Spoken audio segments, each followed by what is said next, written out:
They said the children were adjusting. They said the teachers quit. They said nothing was wrong.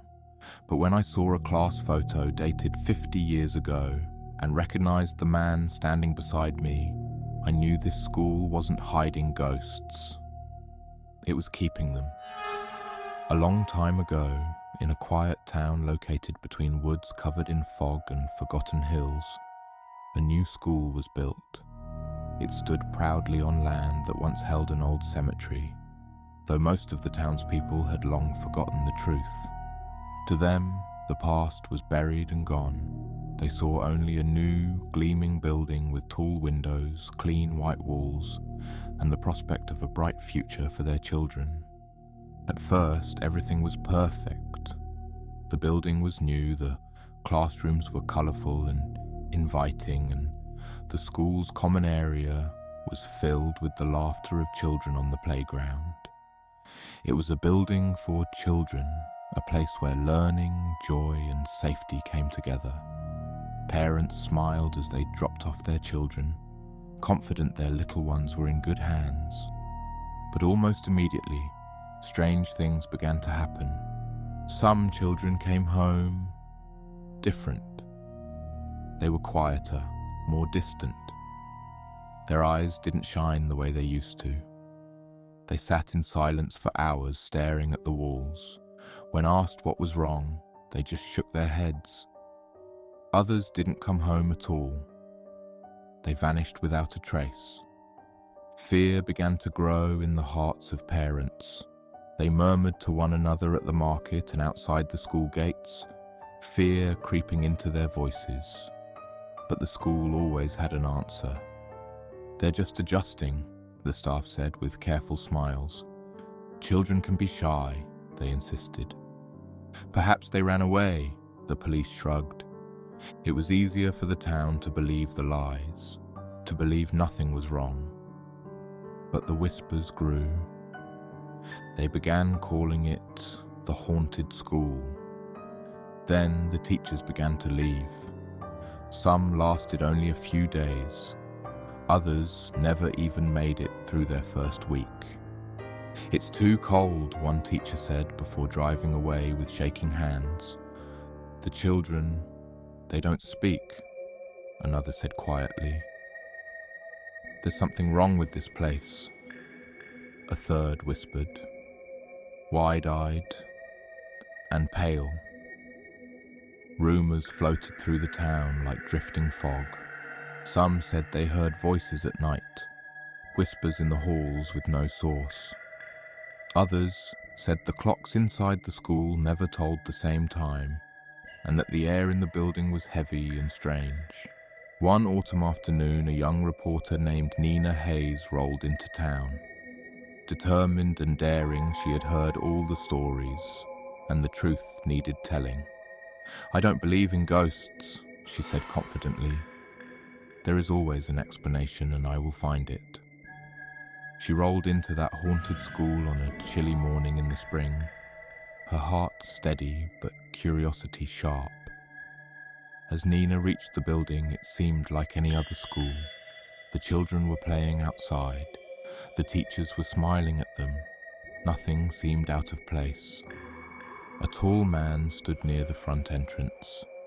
He wore a grey suit and a kind expression. "I'm head teacher Mr. Ellis," he said. "Would you like a tour?"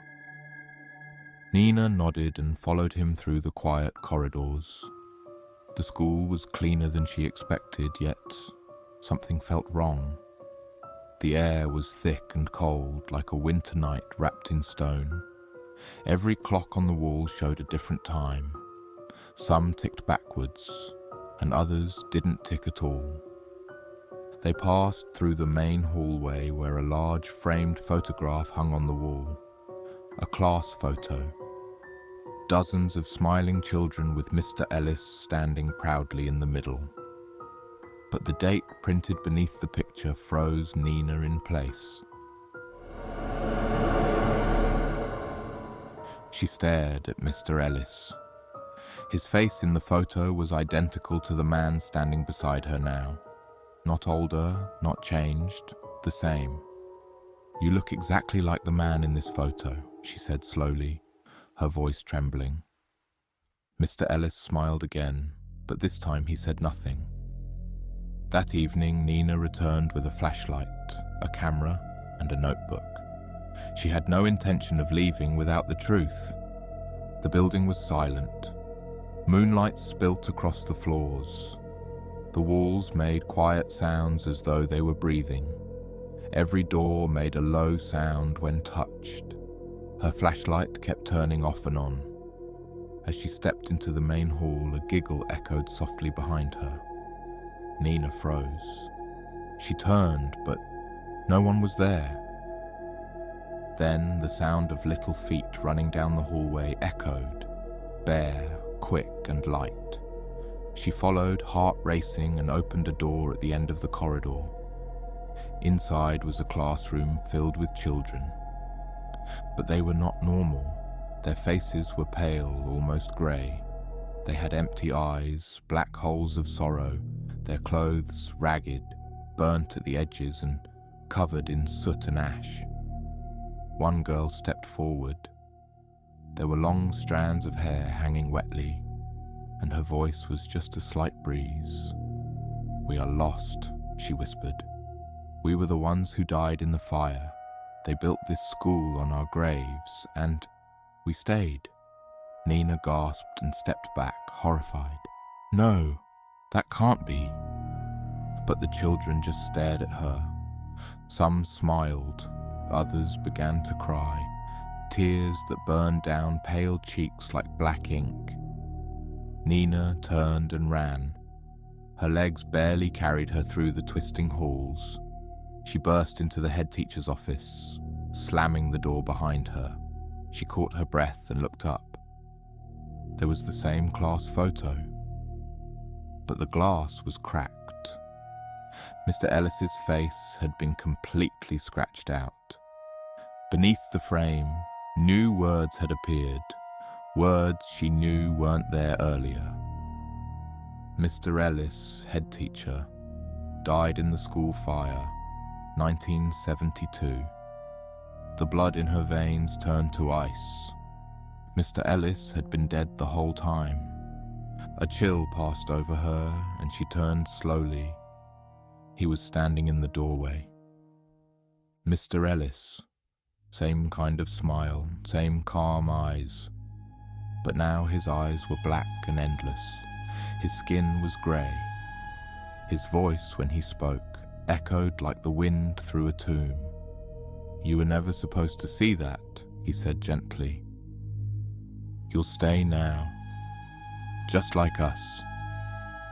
Nina screamed. She ran, her cries echoing through the halls. She reached the front doors and pulled them with all her strength. They wouldn't move. She hit them loudly. She shouted. She sobbed. No one came. Behind her, the children's laughter filled the air. Then came the whisper, soft as silk, sweet as poison. "Join us." A few months passed. The town went on as if nothing had happened. People no longer spoke of the disappearances. New families moved in. Life carried on. A new teacher arrived at the haunted school. She smiled at the children. They smiled back.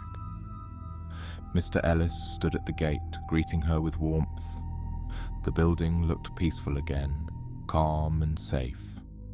In the hallway, a new class photo had been hung, fresh and glossy, and right in the center, between the children, stood a new face. Nina. She was smiling, but her eyes were empty. My roommate said the thing had a name. He told us the first night we moved into the dorm, while we were unpacking boxes and arguing over whose turn it was to buy groceries. He said it casually, like it was a joke he'd told too many times before. "I think something followed me here," he said. "I call it Gideon." We laughed. He smiled, but he didn't laugh with us. At first, nothing happened.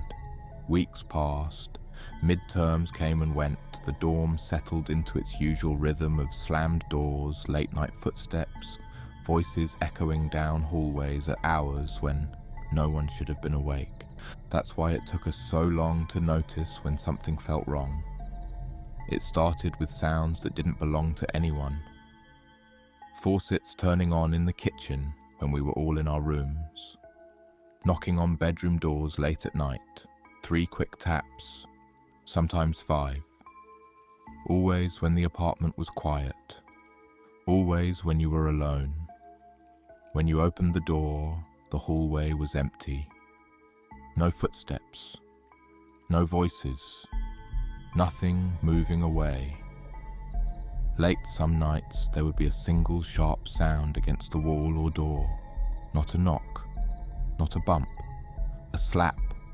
Hard enough to make your chest tighten, like someone testing whether you were awake. One night, I heard my metal water bottle clink softly against the concrete windowsill. Not fall, not roll, just enough sound to let me know it had been touched. Placed back down. I told myself it was the building. Old pipes. Pressure changes. Anything that didn't involve admitting the truth. That the sounds felt intentional. Then small things began to move. I heard something fall from my desk while I slept. In the morning, my chapstick was on the floor beside my bed. It had been standing upright in the center of the desk. The windows were closed. The fan was off. There was no explanation that didn't feel like a lie. Another night, I woke, reaching for my pillow. It wasn't there. Before I could fully wake, my hand closed around it, suddenly heavy in my grip, as if it had been placed there after I reached out. That was the first time I sat up in bed and waited for the sun. My roommate found scratches around the latch of his bedroom door, thin marks in the wood, right where the door met the frame, like something had tried to open it from the outside. We lived on the 5th floor. No one else had access to the apartment. A friend who stayed the night asked why someone was pacing back and forth on the ceiling. There was no one above us. We closed the shades, turned lights on and off, tried to recreate the shadow they'd seen moving across the plaster. Nothing came close. One afternoon, my roommate saw someone walk past his door. Just a shape in the corner of his vision. A person-sized figure moving toward the windows and the couch at the end of the hall. When he stepped out to look, the hallway was empty. There was nowhere anyone could have gone. The night that ended all doubt came close to midnight. I heard a loud knock on my door. I answered automatically.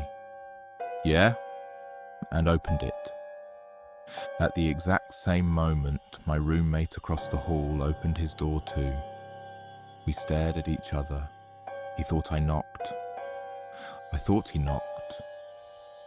Both doors had been hit at the same time. After that, the name Gideon stopped feeling like a joke. Still, none of us believed it was dangerous. It didn't hurt us. It didn't threaten us.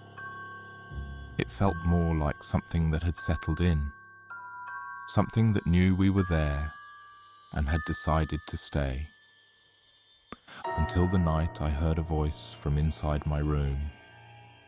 I was alone. It whispered my name softly, as if testing how it sounded. I didn't answer.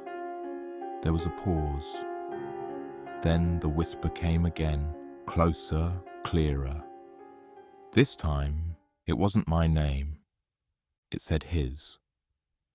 That was when I finally understood what my roommate had been wrong about all along. Gideon wasn't following him.